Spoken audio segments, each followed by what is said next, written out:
So it's time to officially start the pitching part of the Internet of Agents Hackathon, straight from New York City, from Solana Skyline.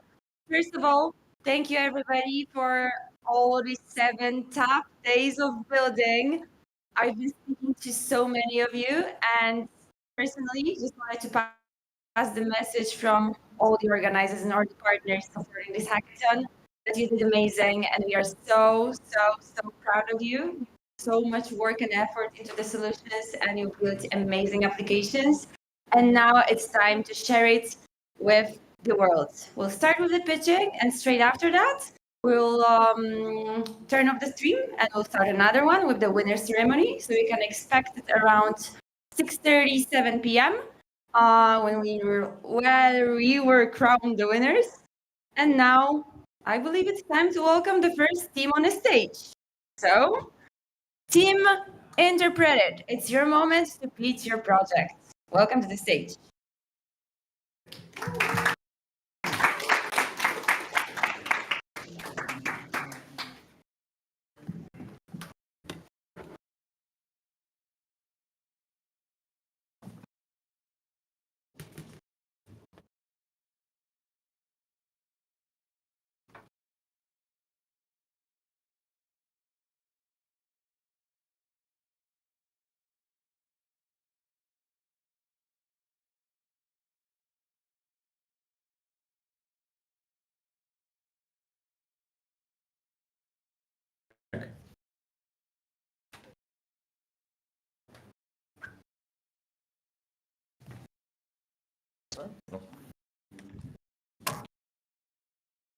All right, everyone. Hello. It's an honor and a pleasure to be here at Interpret as the first presentation. I work with Hunter here on this project, and I'm going to tell you about it. Okay, ROI. We structured the chaos into persistent LLM-derived data streams, composable, reusable, and always up to date. So we're going to tell you about how it works and the main problems that drive it. First of all, there are so many continuous data streams in the world right now, right? You have finance data, social media, news networks, and now also agentic traces. You guys have experimented with this as well, made beautiful apps from it. So much information that's being used and not saved. We want to change this. So here you have all these data sources. We collect multiple data sources, we aggregate it, and we build large language model interpretations on top of it, but in time series. So you log each single step over time. Not back. Then the customer can get these endpoints from pre-computed large language model streams. So builders like you can use these information streams. Agents can use pre-computed things that they don't redo the same things all the time. Companies and individuals can also use it in applications. Okay, next. So big problems we tackle, problems in AI in general: dark data, fragmented data streams, large language model collapse, repeated reasoning, and hallucination, right, or assumptions. So first, dark data. Dark data is data locked in enterprises that is not being used. It's over 50% of all the data, and we want to leverage this and data mine it into new processes and new insights. Yeah, here's a visual. Fragmented data streams. Like I said, there's many continuous data streams, but it's all scattered across the... Can I quickly go through quickly? Okay, different data streams, large language collapse. If large language models retrain, they retrain on the same data and get worse over time. There you go, research. Repeated reasoning, I just said that. They continuously reason about the same steps and it doesn't get saved. Yeah, and hallucinations. I'll tell you more about that in a sec, but everyone knows about this. Fundamental problem. Okay, so here's the market size. Very big market sizes, very big problem. We hope to contribute to this. Not saying that this is all ours, but it's a big market. Solution, we aggregate all this stuff. I explained this just now through all this stuff. Next. Okay, well, agents can look up a bunch of information, but they don't have a repository where information is stored.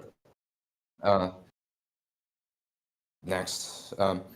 So the two agents we integrated with Coral is ingest. So you can ingest information from all your outputs into this data stream, so other agents can use it without requerying a bunch of agents going back and forth.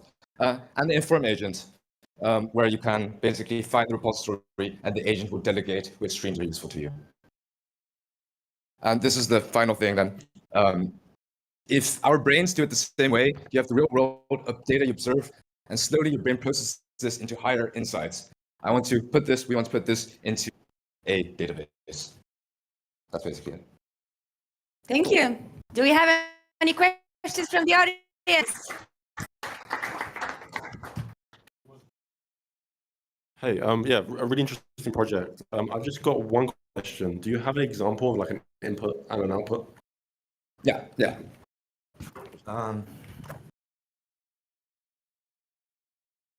So the thing is, this can be used for many purposes. And currently we've implemented one main data provider. Thanks. That is trading actually with finance. So you can pull financial market data or other market data. Abify, you can scrape information. So let's say you want to scrape Twitter summaries of financial analysts. You can put it into the Abify scrape and have one for each day. You can pull data from gold financial chart, but also news mentioning gold, process that with large language model, put it over the same aggregations. And you can have a pipeline that takes these two, puts it into a 1,000-character summary, so you have a big context, then a new large language model, which has one single task, and that is summarizing that into 2 sentences. These steps could in the future also be fine-tuned.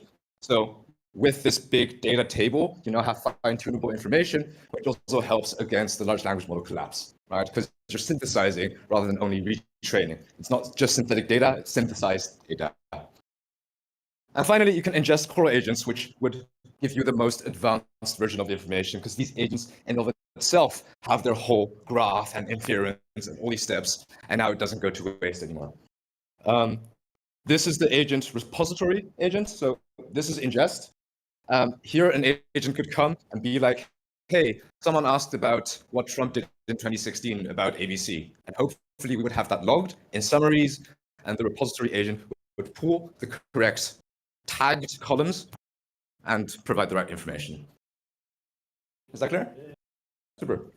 Any more questions from the audience? Okay. Just a quick one. So I just want a follow-up question. So how cost effective is it to pull the data? I mean, what are different sources that you get the data from? So in general, data science computing is always more expensive than saving and retrieving. Here, this is extremified because processing of large language models costs a lot of energy, especially in reasoning tasks.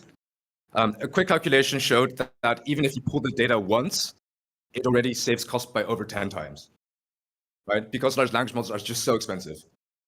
So we could even have a lot of sparse data that's not being read, and that could still be okay. We have a margin, because as long as some data is being pulled many times, big steps, for instance, it'll get better. And another thing is, this is just a few columns, right? And it already integrates many sources. Imagine this table to be 500, 5,000 long of features.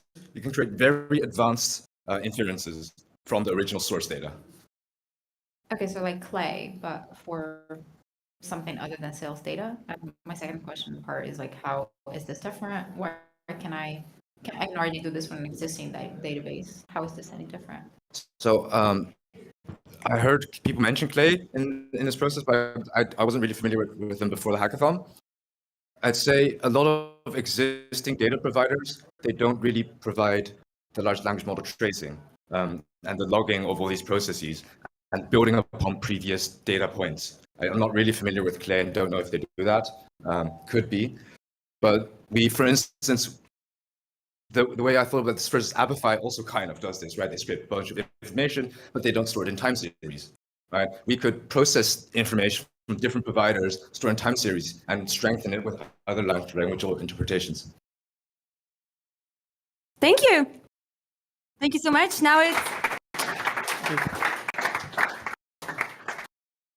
Now let's welcome to the stage Team First Concepts. The stage is yours.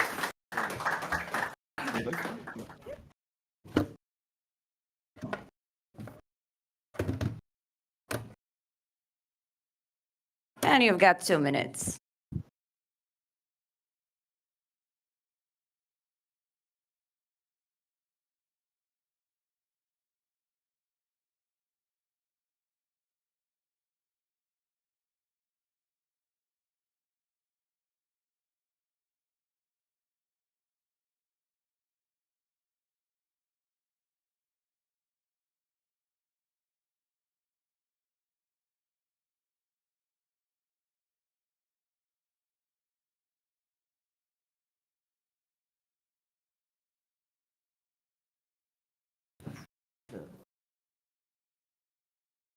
Hi, everyone. So we're First Concepts. We're a VC-backed startup from London building an AI-native workspace for creative teams. So we work with some of the biggest advertising agencies in the world. And one of the key problems that we always hear is it is near impossible to keep up to date with all of the latest models and how to orchestrate them with Gen AI. And that is why we've flown to New York to build our new model, which is Leora. We announced it yesterday on LinkedIn, which is generating a huge buzz at the moment, hundreds of likes, including some of the industry leaders who are the ECDs of these agencies. Workflows right now, they're messy, they're complex, they're manual, and what Leora does, it stays up to date with the current world-leading models and best practices, reprompts the user input, and change the right models to get the highest fidelity outputs faster, and is the first step to restoring the creative flow where the ideas matter, not how much of a technical Gen AI wizard you are. The way it works under the hood is one core agent built with Mastra using models from OpenAI and Mistral. It talks to our proprietary database of insights that we curate to always stay on top of the latest best practices. And then it talks to third-party model providers to actually execute the steps of those workflows and then come out with the final outputs.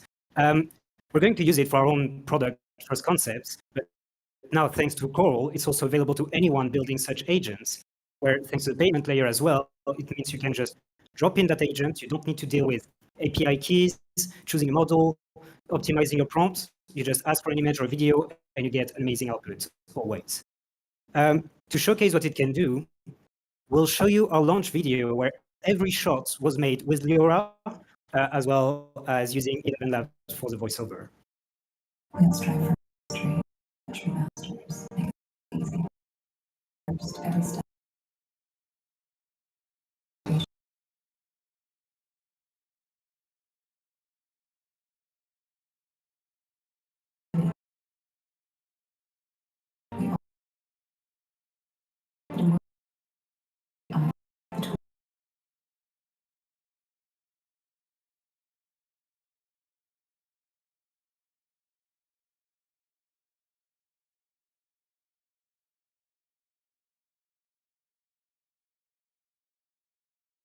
Thank you.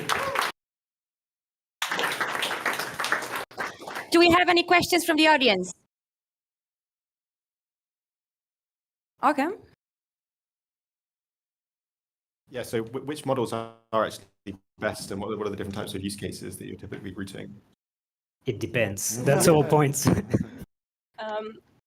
Basically, each model would be best for some use cases. Some would be best for generating products, other the best for generating videos of like hyper-realistic people, other in placing and editing people. So none of these shots are done in one shot prompt. They're all chained models to create each of these shots in order to either place a logo or put different people, if you mention together, into one shot that were not there originally. So it's a combination of different.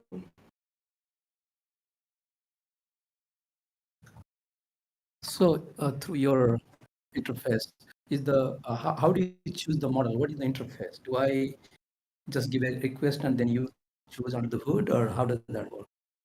So, like most agent interactions, it's just plain English. You just say, I want an image of this, you describe what you want. You can even describe constraints, like I want something cheap, or I want something fast, or I want something very realistic, and it will take all of that into account, thanks to the fact that agents are non-deterministic. They can take all that context and make their decisions, and that's it. That's how you interact with it, and you get your final output on its own.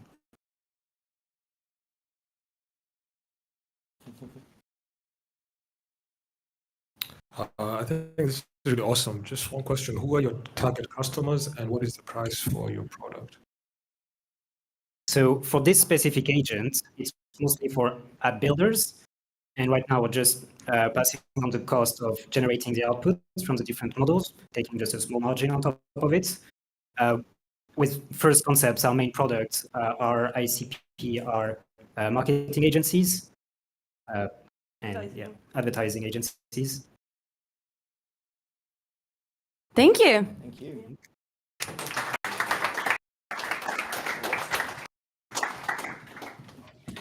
Now it's time to welcome Tim Borkov on the stage.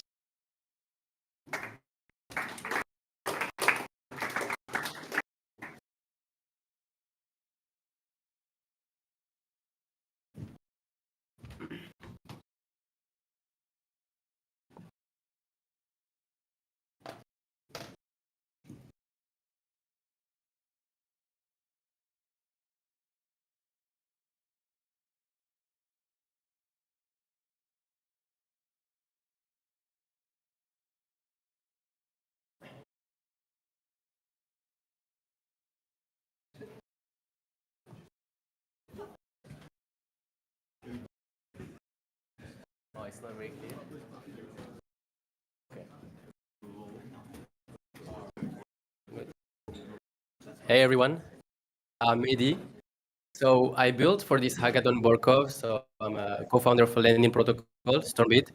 It's a fixed-term lending protocol, and the problem we have today with DeFi protocols is that a DeFi protocol can suffer from borrowers not repaying, especially in fixed-term lending. And so the idea is that with Borkov, we take inspiration from Markov chains, and we so make borrowers as state machines and predict for each, give to each type of borrowers, each population, a probability of repayments. We analyze this, and this can give us a certain ROI for the protocol. So the thing that happens is that if we incentivize, so every borrower will get a multiplier after repaying. So they go from this Borkov matrix from reset to building to established. More and more they repay.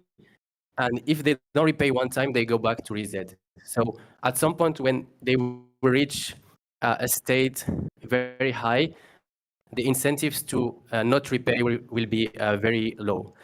So AI agents come here when you do these simulations over time. What happens is that you find that the ROI for a protocol is a negative. So I integrated AI agents with Coral to act and find which parts and parameters of the protocol we have to change exactly. Is it interest rates? Do we have to modify the interest rate part, the penalties, or the repayment schedule?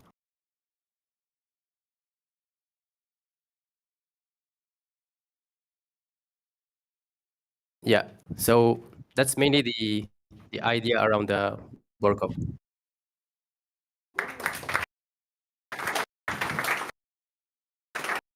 Any questions from the audience? Yep. Who are your customers, and the idea then eventually to, once you deploy this, is the idea to get acquired by a bank, because banks are essentially ones that are lending money to these customers based on a variety of demographics, etc. So it's something that they've already been doing. It's innovative. What's the future next steps for this? For this is to help DeFi protocols. So in blockchain, in DeFi protocols, they don't have like specialized financial research. So there is no like DeFi intelligence. So this can help lending protocols like to bring DeFi intelligence and help them better design. So it's mainly for protocol economics, better design for protocol economics. Yeah. So it's a tool that you can provide to DeFi protocols. Thank you. Yep.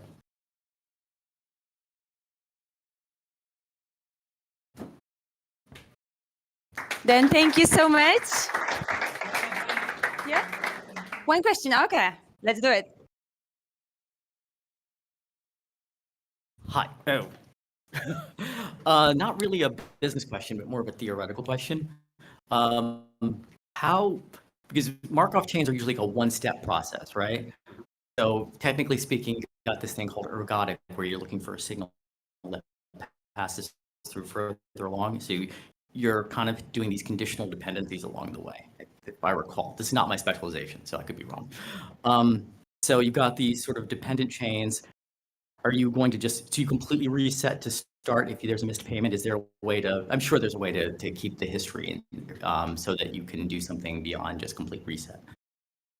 Yeah, that's a very good question. So you can either do a hard reset, or you can give them like a period to repay, or like a soft penalty, for example. Okay, so this product is actually already flexible because it's got it's not really Markov, it's ergodic. I think you can go more than one step back, I think.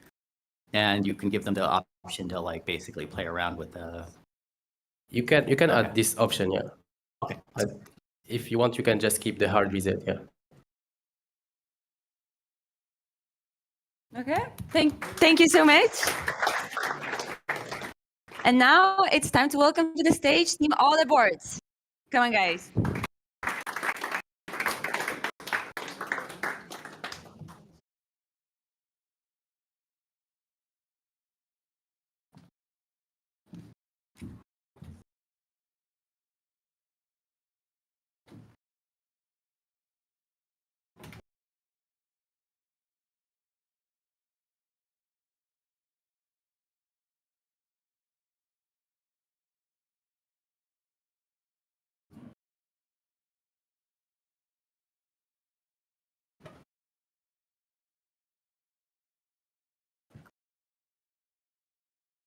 Okay.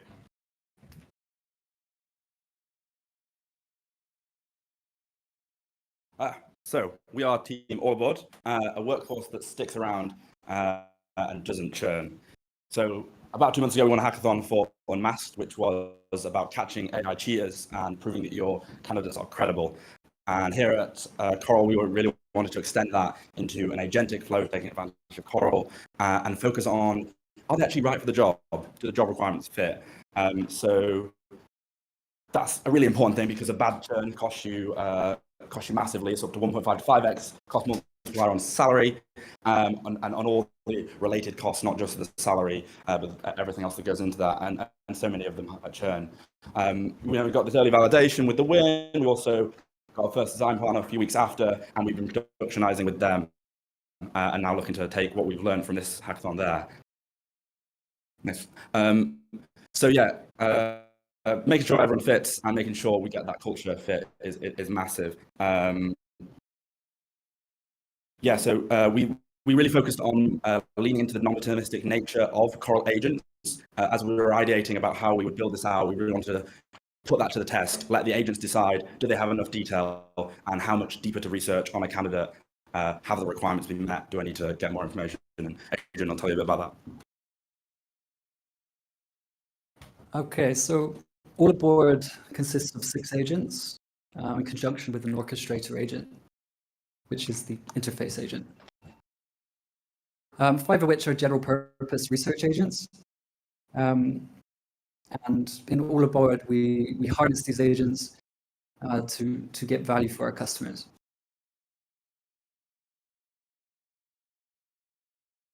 So first is the role requirements agent, and the role requirements agent will determine exactly what is necessary for the role, and it will also then call the company research agent. This agent will will infer the culture of a company through its LinkedIn and its personal website, and of course it calls our LinkedIn agent in order to do the LinkedIn scraping. It then calls the person research agent, which in turn calls the LinkedIn, GitHub, and company research agent to investigate their LinkedIn and the companies where they've worked before, with the intention to understand the culture of the candidate through the companies they've already worked for. And then after all of this data is collected, we have a matching and evaluation agent which works in a predictable manner and produces a percentage of alignment of a candidate to a role. And you can easily identify exactly where the candidate misaligns and aligns. And yeah, it's exported via PDF. So All Aboard, in conjunction with the research agents that we've produced, results in high fidelity analysis of clients and their alignment to roles. Yeah, great. So the key thing for us is making sure that you get the right people on the bus. As Jim Collins' famous book, Good to Great, proved, you can't motivate people. You can only make sure that the right people are aboard your ship, sailing across your network of Coral agents. We hope you can see yourself using All Aboard soon to make sure you get the right talent on your team. Thanks.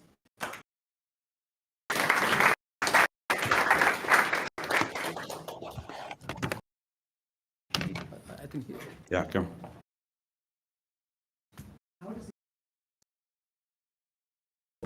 Because on the other hand, companies share certain values and keywords in terms of what they want to be represented as. That's not always the reality internally. And also for candidates, they might have a profile that means that they represent one way, but actually the reality is another. How do you guys deal with that? Yeah, misdirection would be a challenge. However, on a more basic level of understanding the culture of a company and a person, luckily, companies like to shout from the rooftops exactly what their culture is and their mission and their vision. This can be found on their websites and usually their LinkedIn's. And then in turn, by looking into the companies where somebody's worked before, you can then vet those companies to sort of get an average understanding of the culture of the candidate. Did that answer your question? I like it. Yeah. So it's pinned more to the professional environment and the cultures that they've worked in and how that will translate to the company that you run.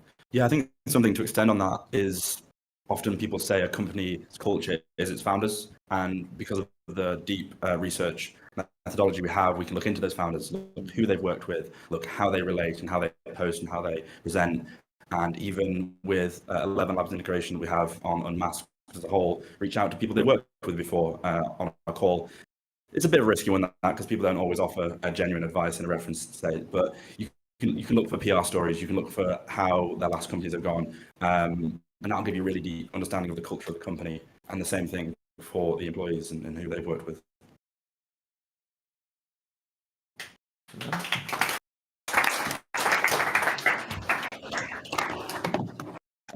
Thank you. And now, the Reeves, welcome on the stage.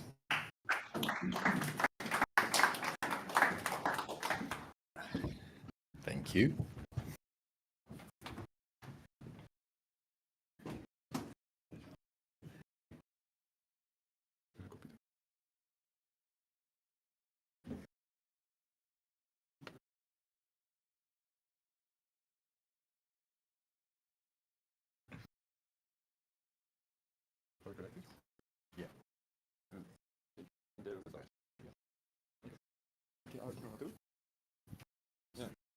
So we've seen a lot of great agents today. So I think we're all really capable of building agents in hours. But we built something so we can build agents in minutes. We built Lovable for Agents. We built Reef. We did this on top of the Coral protocol, and we want to show you how easily it's done. Extend. Extended. No, we extended. No. Small technical hiccup.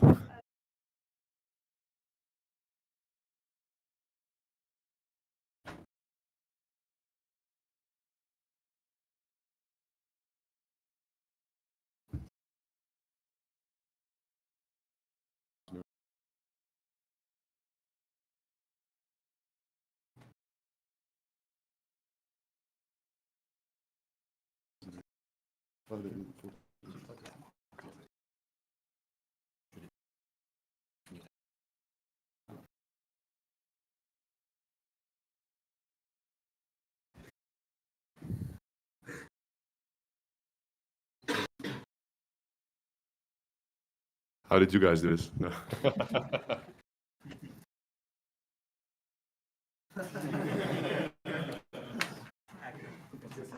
There we go. We're going old school. Yeah. Should I go and get my laptop? No. I get it in worst case.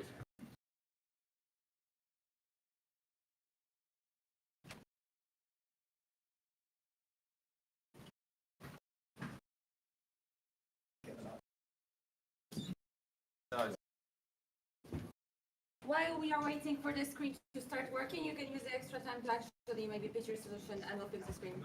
But the product pitches itself. Yeah, you know, guys, we can change the team, we'll fix it, and we'll make it work. Because it doesn't work. So we can welcome the team Buffalo AI. In this case, and I'll go and get my laptop and let's get it back up. Yep. Yeah, we'll see if it works for the next team. So let's welcome Team Buffalo AI. And Stay tuned. Yeah, stay tuned for the reads.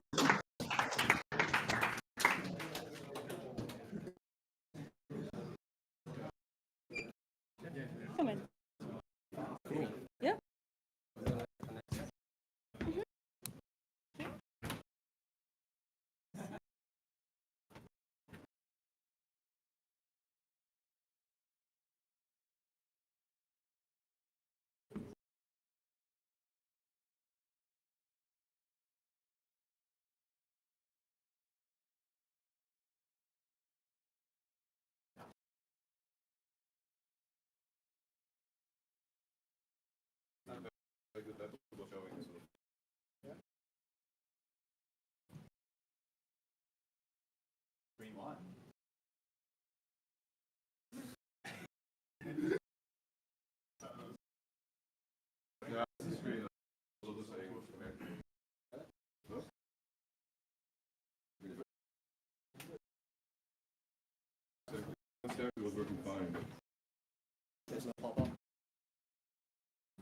This is mode. So you're now in screen share.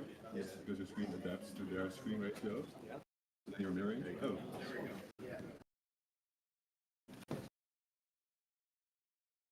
Yeah, we should.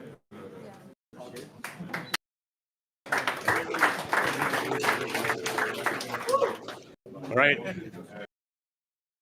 Okay, so hi everyone. I'm Kenji and he's YC, and we are building Buffaloes.ai. We're building browser agents to help you test your app so you can launch confidently. And I want you all to picture this, right? You have your new visionary idea. You've done a bunch of vibe coding, added a bunch of new features, and then you launch it. Next day you wake up, you got a bunch of complaints. Turns out you forgot to test your app, your users churn, and your app dies.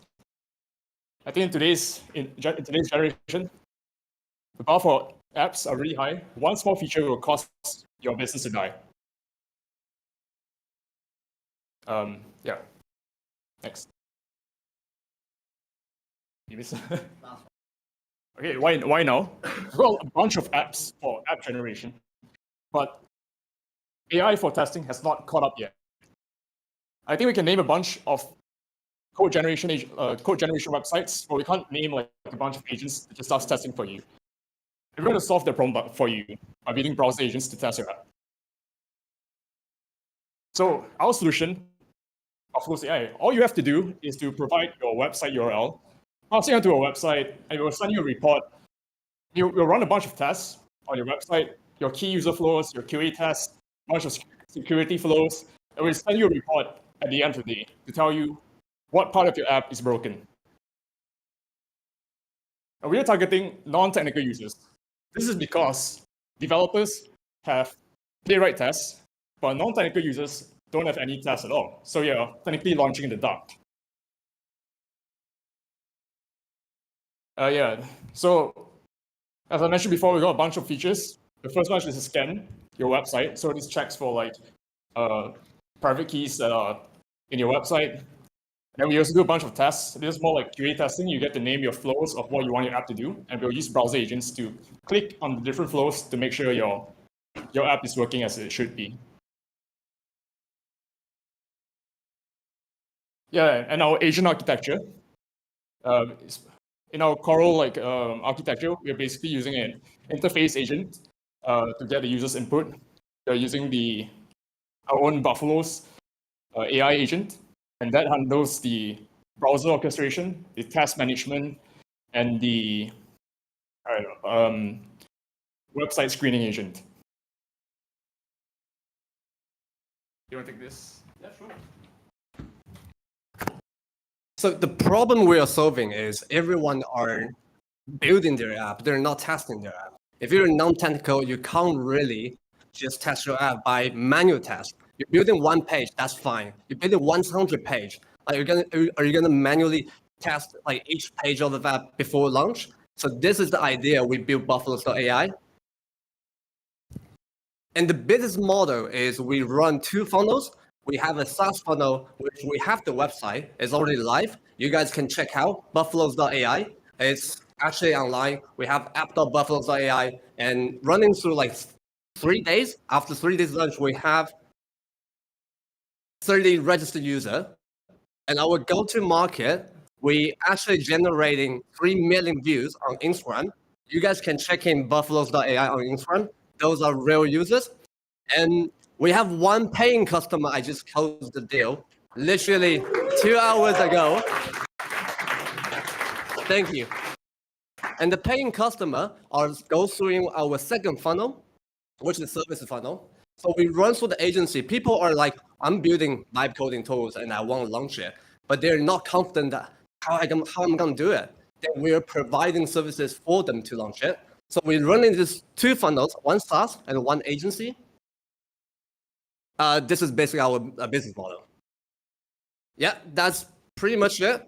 And I just want to quickly show you how the app works because it's actually online. You guys can test it. Oops.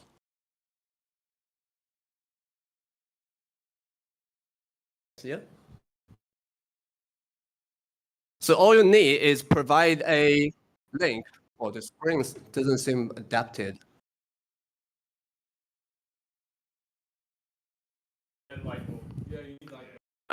Okay. So could you guys see the score? So these are the score of the security scanner. And we run through like a bunch of tests trying to get the security. And we actually, in our one registered user, this is from the real user, when we're doing the scan, we found their API key in the front end.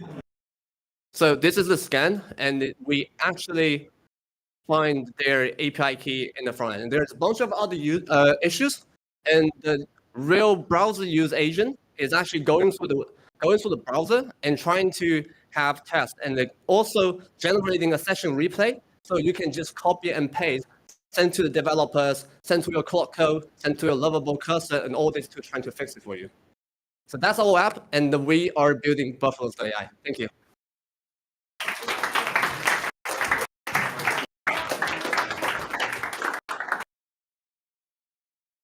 Hi guys. Cool business, cool idea. I love everything about it. First question, what kind of scans are you doing right now? I know we only had the whole weekend to build, but what about other things? Other security checks that you're going to be doing in the future? Second question, there's a huge need right now in certifications for security that you can provide to Google, especially if you need like the Gmail API, calendar API, you basically need like a security check for everything. That people are out there right now paying at least like $1,500 for one check. What about that market? For the second question, I'm not really familiar with like the market you just mentioned, but it's actually really interesting. So we're going to look into it. And for the first question, there's actually a lot of steps before launching. We find out that security is just one of them. People are actually doing security a lot, like Lovable is doing it. And also there's compliance, there's evaluation, and there's testing. We are trying to focus on the testing. What I mean testing is building regression tests for non-technical user, how you can test your app. So we're not demonstrate our app yet, but there is a functionality. You can create your custom test, which you can say in this page, I want the test of this form working in a certain way in natural language, and then we will actually write the browser agent will go to the browser and test it. And now this test is saved.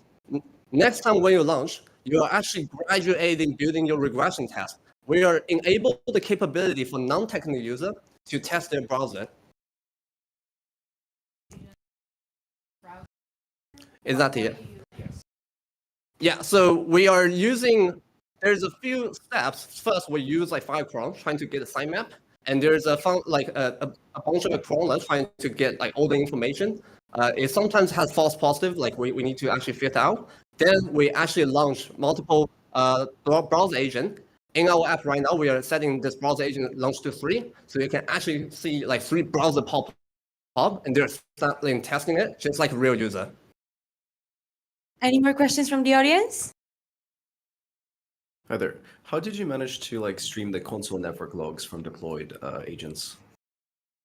So I want to plug like my favorite tech stack, context.dev. It's a real-time database. All you have to do is to send your data from your agent, like log it to the database, and the front end is reactively subscribes to it. Cool, thank you. Any more questions? All right, then thank you so much. And the Reeves, get ready. The stage is now yours.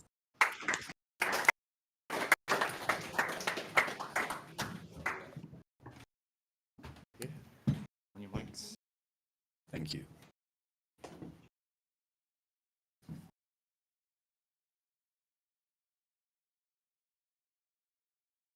Yeah, second time lucky. I said it on extend.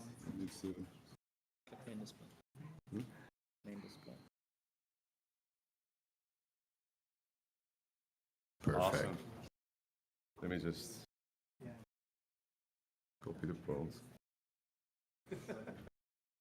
Okay, so thanks for waiting. I hope you're still all awake. But like I said, we've seen impressive agents, massive props that you build these in hours. We're going to show you how to build them in minutes. So let's get to Reef, the lovable for agents built on Coral Protocol. We just started a new project. I already have a prompt, so I don't have to kind of type it. And so from one prompt, basically describing what type of agents I want to build, our builder has access to all these agent components, which then is able to put together and sketch a workflow for you. And the nice thing about this, you can basically visualize what you just typed in a workflow. And now you can verify. So you could kind of continue editing this, but yeah, I did a great prompt. So I will just build this. And then we send it to the backend and we actually build all these agents, these tools, hook them up on the Coral protocol, and then we're able to execute commands on it. And then we get the second one. I will explain which agent we kind of built. It's going to be a live test, so it's going to be really interesting. But we build an agent that analyzes stocks, then constructs a tweet, will post that on X, then sets in your calendar 2 hours from now, check the responses, and emails me that everything is actually done. So you're like, how do you know that this is now going on? We have a few traces. So we built on top of Agent SDK of OpenAI, and we made a custom trace protocol, which basically streams everything to a Firebase. So we can just connect to the stream and we can see the whole conversation between all the Coral agents, how they basically say I'm done with this task, now you can move on to the next one. So it really visualizes the whole network of Coral, which is quite nice. And yeah, now it's just crossing our fingers that the live demo works and we're actually able to post something on X. So I haven't posted anything ever. So if we now refresh, we actually have the post. So 31 seconds ago, we posted about Alphabet. Well, that's step one. So now we're gonna see if we actually already finalized our mail. Okay, it's still busy. Let's just give it a bit more. But it basically every tool you authenticate, you're now able to immediately build agents with and start hosting. And the nice part about this that the moment this marketplace is ready for use, we can able to produce vast amounts of agents and put them on the marketplace. And this is the tech stack we use a lot. So this hosted on Nebius. Arcade is our tool provider. The Agent SDK is basically our main framework, so we can connect to every MCP, both remote and whatever. And we are, of course, the Coral protocol is what orchestrates our agents. And yeah, we have a front end with user authentication. We already have a sign up, but we still need to finish a few things so we can launch this product. That was it. Thanks.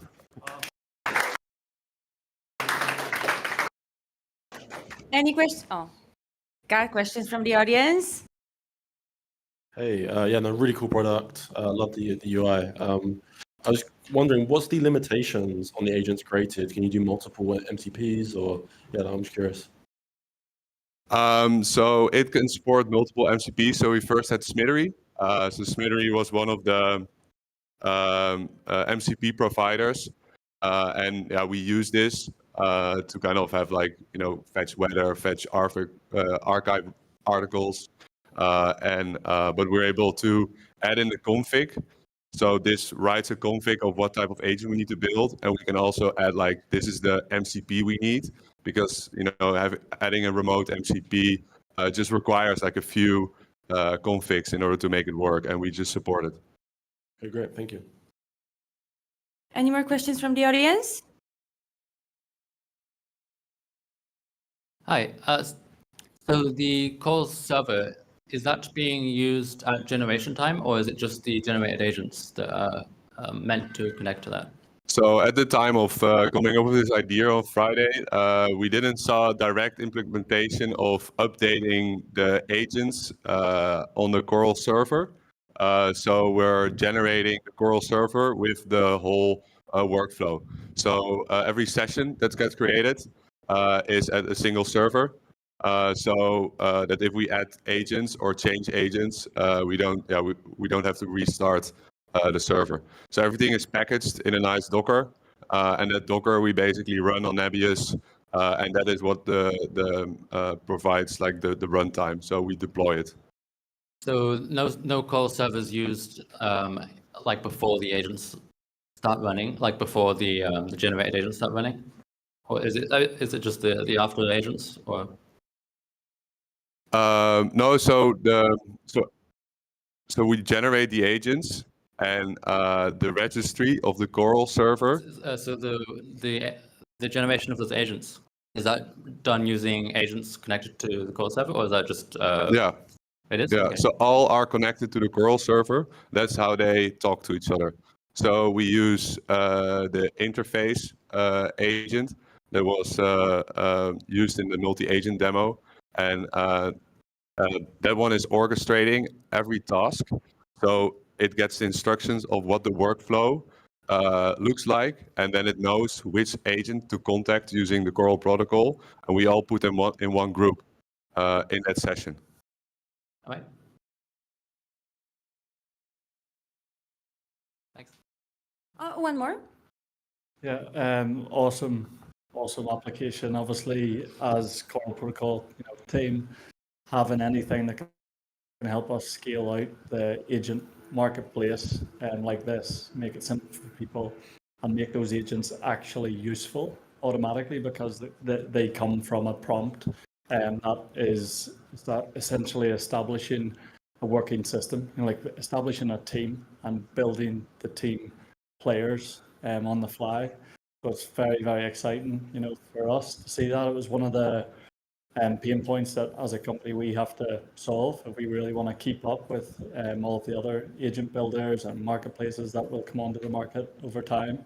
So thank you, for the effort. I've seen you in the office since yesterday morning, 8 a.m. He's never come out of there proper locked in, just like most of the teams here. But congratulations on building this. My question on how scalable is each prompt, I guess? So if you're prompting something, could this spawn 30 agents or 300 agents? So it can generate a lot. So we're basically so the workflow exists from two main components: a list of agents and the relations between agents. And from that relations, we basically instruct the orchestrator how to connect the dots. And that's all done in templating. So we say this is how you use the Coral protocol. And this is the workflow you need to follow the moment you get a request to the query we send at the runtime. And then each agent within that, we basically have a template of this is the expected input you're getting. This is what we expect you to produce.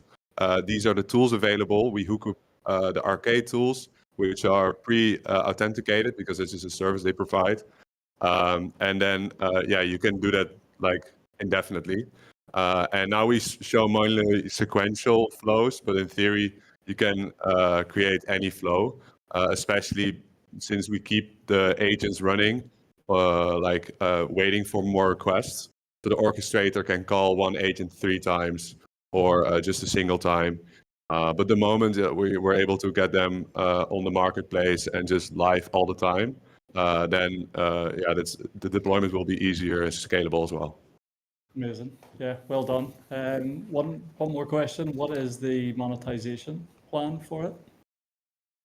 Yeah, so it's not yet done, but I think the assumption that we went in with this project is that we want to build a factory of agents. A lot of people that I know here have built agents before and they don't make money of them. They're just gonna like have them working for their projects.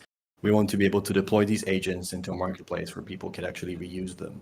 So the people who deploy those agents can get some profits back. That's kind of like the next step.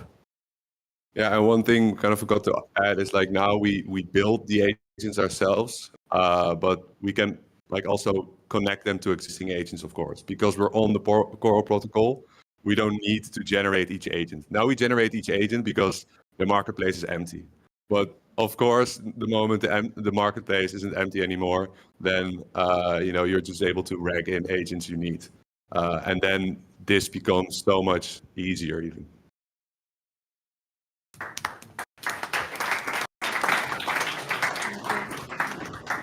Thank you so much, the Reefs. And now it's time to welcome to the stage Team Clanka Turtles.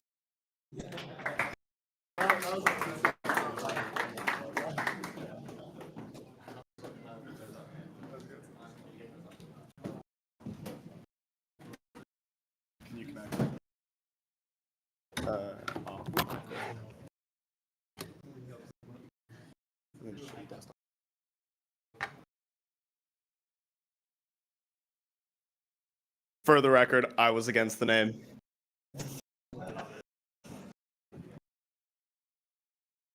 Oop, you guys want to extend?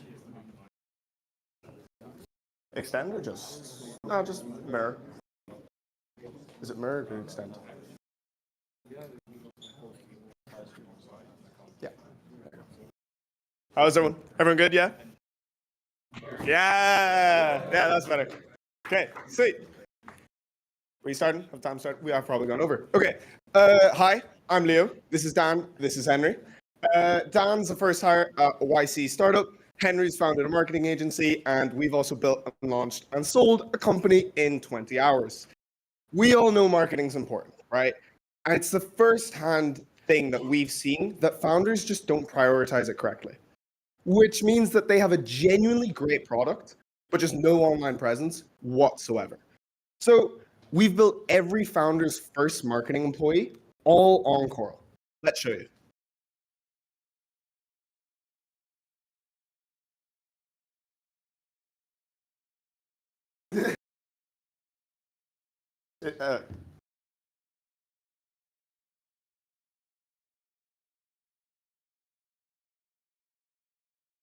What's up?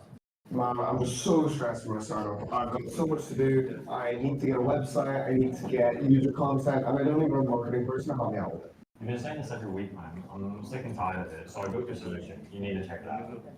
Okay, yeah, sick man, thanks. I'm going to try now. So take me to my company documents here.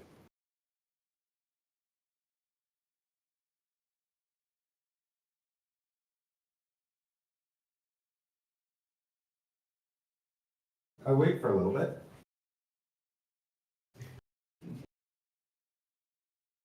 And just like that, I have user-generated content, custom landing page, and warm leads. So this is the website that it automatically created for me.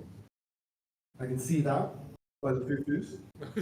And I've got a custom video user-generated content. Let's watch this. Henry said you've been too lazy to market your product, so he built me to market you and the product. Also, check out the website I made for the water bottle. Nice, man. Thanks. For the next year, and your website all done for you in 2 seconds. But now I don't have to hear you complain, okay? Thank you. Go market. That's pretty sick. Appreciate that. Thank you. Thanks. But on top of that, Coral also needs to do some marketing. So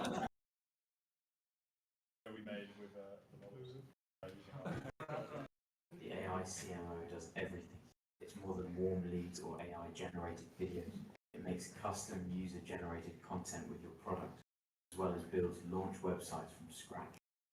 For the highest quality agents and applications on Coral, choose AI CMO. Sweet. Thanks, guys.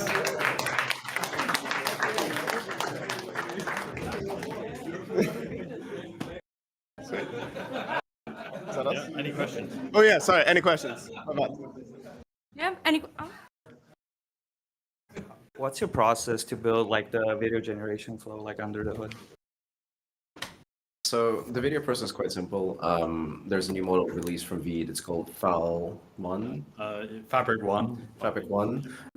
Basically, we just generate audio from 11 Labs, grab the picture and pass it to the model, and yeah, we get a video as a result. No, before that, we take the two pictures and pass them through an image model which generates a person holding a product, and only then we pass it to the video gen model. Yeah, so the two photos are one photo of the product, so in this example, a Labubu, and then one photo of the person. We combine them, put them together, and then you've got your UGC content, so you can create as many videos of these as you want and kind of just spam them everywhere. So yeah, guerrilla marketing style, we can have 100 Romans all over the internet instantly, all pointing towards a website we made in 2 minutes. So yeah, any other questions?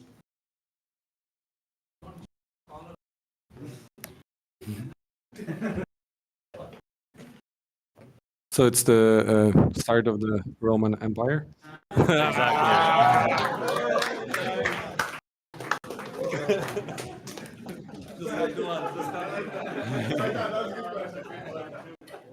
And can you easily iterate and edit, like post the initial like video? So you can get the results pretty fast, but currently it's quite hard to edit. So what you could do is you could, for example, test how the product looks in the hands, and then create the lip syncing video further then. But for now, we've kind of hacked it together for the hackathon. But I'm sure in the future you could. Maybe. Sorry, just adding to that. Yeah, so my bad. So the video generation model is actually able to take images that you provide it with. So, for example, you can iterate between the images that you have, and once you're happy with the images, then it only takes a minute or so to actually generate the videos from there. So it's a really quick feedback cycle that you're then able to test and iterate the prompt for the actual video generation. Got it. So you can't like iterate the output, but the source material, if you improve that based on the output, then that's the feedback loop. Exactly. Okay. Exactly. Just another quick one.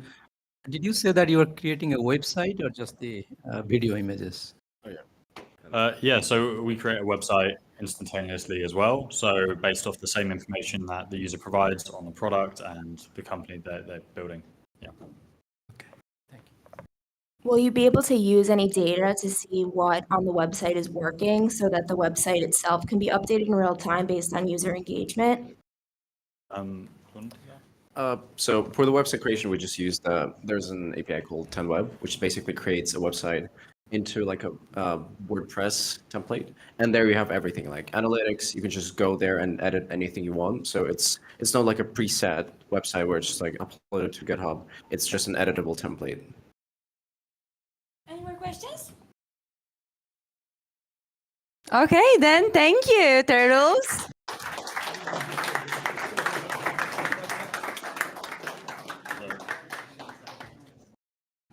Thank you. And now it's time for Team Coral Chorus.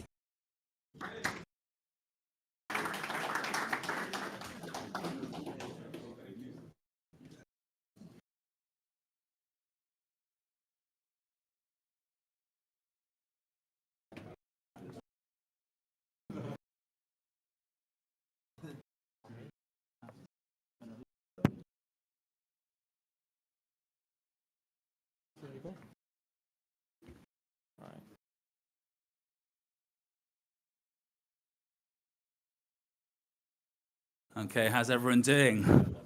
All good? Are we all good? Yeah, okay, the last one, guys, the last one, we're nearly there.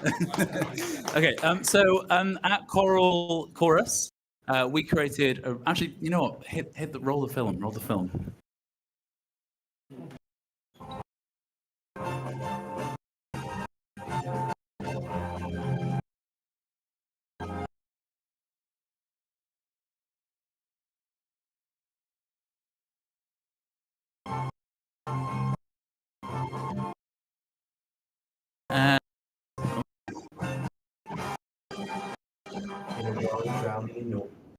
Okay, so you can watch the rest of the video by scanning this LinkedIn code, first of all. A lot of people have liked it and engaged with it. It's been really cool. And actually, some industry people have also been engaging and asking if they could buy it. Unfortunately, $1 doesn't actually cover the cost of making a video, so it's a no. But it's a good validation. But the big problem we're solving today is that people are bombarded by boring messages left, right, and center. Like, nobody checks all the messages. Nobody's on top of everything that's happening. You need to cut through. And we created a tool that lets you cut through in a way that's never been possible before. And we did this by creating a whole crew of networks, which Ben will tell you about. Cool. So our product's in two parts. So we've got a number of different agents that we've built, and then a product on top of that. So the product doesn't actually use all of the agents. It uses 4 or 5 of them, but they're all going to be available on the marketplace. So just to give you an idea of some of the agents we're adding up, one's the website content crawler, can crawl websites. LinkedIn profile scraper, you give it a LinkedIn profile, it will scrape that. Post search, programmatically search through LinkedIn posts, get thousands of entries, filter through all of them, generate tables however you want with those, all in natural language, and a bunch more. So the profile post search, Reddit agent search, Google News, Indeed job search, Twitter agent search, LinkedIn job search, and there should be one more. Yeah. So I guess now, yeah, audio generation and animated lip sync. So now we're going to go to the app portion of the demo, and I'm going to, I think we're doing that. Yeah, I'll let you take this. Sorry, guys. I got it. You. So, so many tabs, guys. Top tab on the left. No. I got it. Let me do it. Sorry, I'm a computer user, guys. These are the app users. Do you want to talk through this? Yeah. Okay. Sorry, guys. Okay, sweet. I'll talk us through then. Yeah. Okay, so top tab. I've got it. Sweet. So we're going to start here with our URL for the LinkedIn and a product we want to sell to this person. And then it's going to do a live search. It's going to find me. This does work. You can test this by going to this URL yourself right now and testing it. And then it's going to give us this a custom script. And the custom script is then turned into an audio jingle that you can play with. Here's one we made earlier.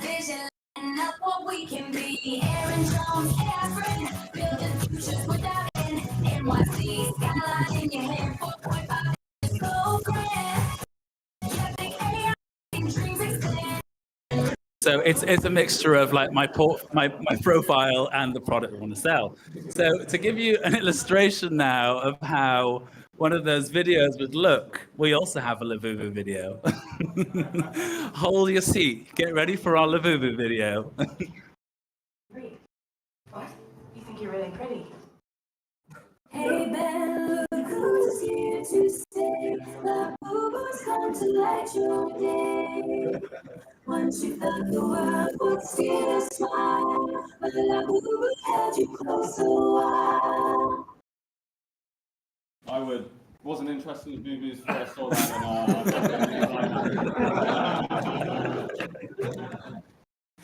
Love it. There's more. Sell me this pen.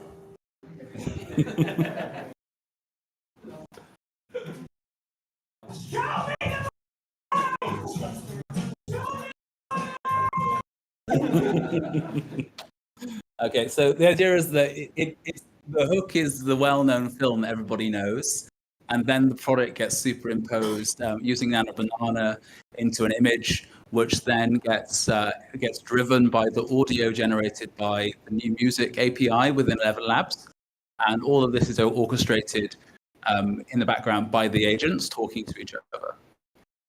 So there's the research agents, there's the video content creation agents, there's the audio creation agents, and they're all somehow by sticky tape magic working together. There are also extra agents that I mentioned before as well. So you can see how you could build a really powerful recipe with all these different things together. So In a world drowning. that is us. The stack was partly Coral, the A2A network, Runware for the generative actions, and then OmniHuman was a particular model we used for creating the singing avatar if anyone wants to play with it. It's available from Runware. It's actually also an open source model that anyone can run on their local computer. Yeah, anything else from you guys? Oh, you said nothing, Ashwin. Thanks, guys.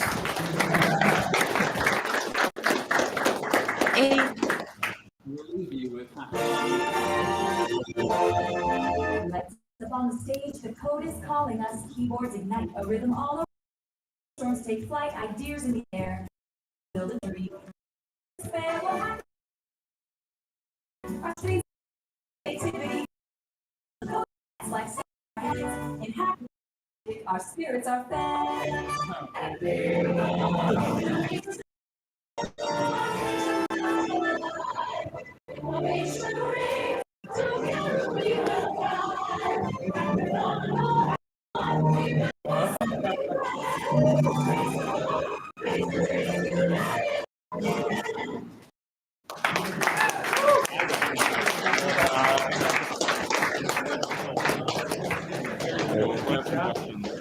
Yeah, a really cool implementation, a lot of showmanship. I'm curious about the A2A to Coral. So do you convert them in it? Do you change the code, or can they be interoperable kind of at the same time? Yeah, so at the moment, the way it's working is there's a Coral agent, and we're using an MCP to contact some of these agents directly. However, that is in the works. So yeah, we're planning on essentially creating that connector between the two. I sent an email about, I think this is obviously a different case to the others, so I think there's a bit more complexity and probably some things to figure out. But yeah, that's going to be the idea. This one, thanks. Any more questions? Okay, then thank you so much, Chorus. Dude, yeah. Okay, now we've seen you. Thanks a lot. And I think I know that girl from somewhere. And we've got one more team to pitch today. Team Shippable, come on stage.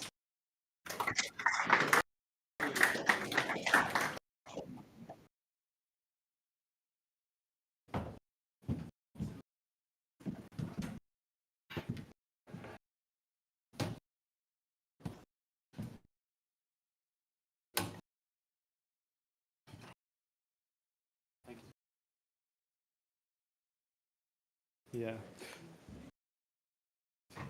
So after every musical number, everyone knows the best way to finish off the evening is with a talk about legal tech. And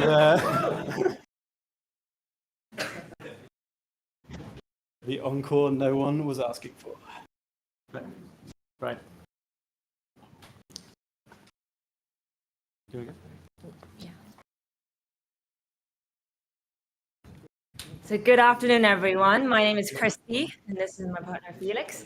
I'm a shipping lawyer in London, and this is the inspiration for Shippable.io, a solution that we created with Agentic AI. So shipping, 90% of the world's trade is done by shipping, and it is a $40 billion shipping industry. And I'm better of that. Every single one of these voyages are governed by an underlying contract, sometimes multiple underlying contracts. And some of these contracts are concluded in a matter of hours, if not days. And the brevity and the rapidness of how these contracts are concluded means key risks are often left overlooked. And think Trump tariffs, think Red Sea conflicts, think Russian sanctions. All of these risks are updated daily and would influence legal responsibilities under contracts, which is why we think that agentic AI comes in. And this is our workflow. Yeah, so basically we have a website up now, And the idea is that you are a sort of budding importer or exporter who has a large contract that they want to just scan quickly for risks. They can just either upload a PDF or put in the text of their contract. We have on the Coral protocol several agents sort of parsing this, getting key risks identified, financial risks, legal risks, commercial risks, geopolitical risks. All of these different agents are going to be sent off to analyze these. We're going to compile the entire thing into a report and give it back to them for a fee. Sort of suggest deltas they can make to the contracts and just highlight whether or not there's obvious things going wrong here. And we've got a very nice sort of maritime coral themed workflow for you. Anything else to say? Oh yes, and that's us. We're invest in us. Thank you.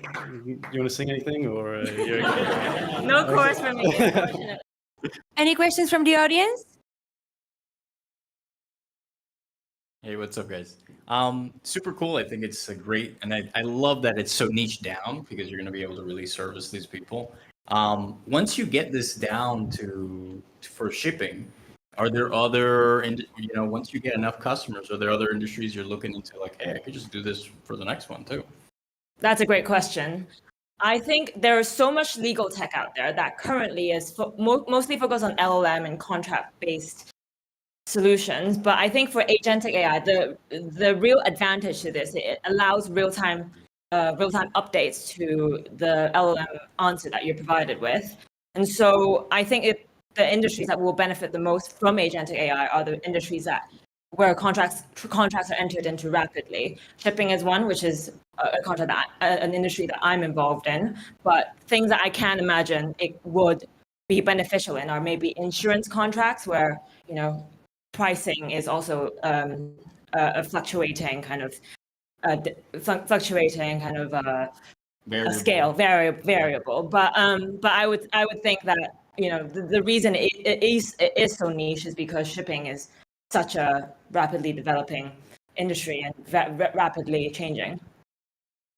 Yeah, and you're the legal expert, but there is a specific niche in shipping that sort of the reason it lends itself so well to this is because not only it's got a lot of sort of complex data feeds and live things that need updating, but it's actually a worldwide industry operating almost exclusively under English and American common law. So it's kind of complex in one sense, but if you could build a company that can do this really well, it can operate worldwide. And there are sort of restrictions in other areas of law where you might have to learn a certain type of European law or a certain sort of jurisdictional based thing. But shipping is enormous. It lends itself to this because it's for all of those reasons. And so this is probably where the focus is to begin with. So as this is probably one of the most boring ways to make money I've seen, can you guys make it a little bit more exciting for me and estimate the average value of that risk contract, and then obviously what would be your take out of that, and maybe how many contracts like that are being done every day. So I just want to understand, how much money can you make this way? What's your hourly fee? How many lawyers' hours are you going to cut out of this? Quite a lot, I think, when it goes wrong, right? Yes, exactly. So that's also a great question. I don't have the metrics because as we did build this solution in one weekend. But what I can think of as metrics that are measurable are that market intelligence is, an industry in itself, and I would think that there's no figure in mind, unfortunately, but I would think that any commercial party would be willing to spend, a few dollars on a contract that's going to be very, very high value and ultimately. And I would think that, the contract that I've seen concluded very regularly would be in the millions. And so any commission that's even like 0.1% of that and using an agent would already be very scalable and would be very profit making. Yeah, and I would just say it's sort of if there are problems with agents at the moment, it's things like if you wanted to run a very complex task, it could cost a lot of money, and it could be a sort of a low latency, high latency issues around this. But this has no problems with this, right? You can chuck hundreds of dollars at a really complex problem. Walk away, come back in an hour, and guess what? It's cheaper than a lawyer, and it's cheaper than your ship crashing and bankrupting everyone involved. So I think you can charge pretty high fees for that. I have a question on could you add more color to the data sets that you described earlier? So I worked at Hebia, which you may know of, and Harvey is obviously the legal tech competitor. But at Hebia, we would have investor contracts, NDAs, etc., that we'd upload, and you'd run parallel prompts and all the rest of it. And so we had a risk matrix when you'd upload, certain types of contracts. So this is similar in a way, but the real-time nature that you described is a difference. You mentioned there are some other data sets that might be shipping specific that would be useful to analyze and flag risks. What would those look like? Yeah, that's again a great question. I think because it is such a specialist industry, I think a lot of these data that we will be looking at are shipping specific. So in legal AIs like Harvey, this is going to be, I think it's not really comparable in the sense that the data that I'm thinking of are vessel locations, which are a separate data self in itself. And that could lend itself to information about port congestion, how congested a port is, which would lend itself to how long a vessel voyage would take. And, time is money now. And so we were thinking more of kind of location data would be one. There's indices. So for example, the S&P has a Baltic index. So indices that are shipping related in particular that fluctuate in real time. And yeah, things like that. There's a lot of shipping data. Yeah, and there are legal databases that are sort of behind a lot of closed doors as well. So if you want legal expertise in shipping, there's arbitration hearings are not normally public, and it'd be interesting to have data on those. And you can sort of, the more people use this, the more bad contracts you'll see, and the more good contracts you'll see. Perhaps we can learn from those when mistakes are made and mistakes are fixed. And so, if you're the first one in this business and it gets big, you're probably going to be the only one in it forever, right? So there you go. That's our sales pitch as well. Thank you so much.